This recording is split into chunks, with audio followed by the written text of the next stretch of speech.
எம்ஜிஆர் படம் வந்து இதய கண்ணியில் பாட்டு நீர் நிரம்பி வரும் அப்படின்னு பாட்டு இதய கனி அப்படின்னு முதல் பாட்டு வருது இல்லைங்களா. அவர் அந்த பாட்டில் வந்த கவிதைகள் எவ்வளோ ஒரு கவிதையாக எழுதியிருக்கிறாங்க. பல பாட்டு கண்ணதாசன் சார், காளிதாசன் சார் எல்லாம், சுஷீலா மேடம் அவங்க பாடுனது அதெல்லாம் கேட்டு கேட்டு எனக்குள்ளே ஒரு ஒரு புத்துணர்ச்சி, கவிஞன் என்கின்ற ஒரு மனசு அப்படி ஈர்ப்பாய் காந்த சக்தி இரும்பு மாதிரி இழுத்துருச்சு. வருஷத்துக்கு ஒரு கிரிக்கெட்ட சிக்கிறடா சாமி. அது இழுத்துறது இல்லாத என்னால முடிஞ்சது என்னமோ நமக்கு இருக்கு, நம்மளால முடிஞ்சது செய்யணும்.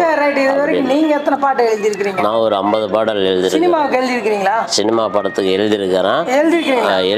இன்னும் யார்ட்டையும் தரல. நோய் என்ன நீ பைத்தியக்காரனவே நினைச்சிருக்கிறல்ல.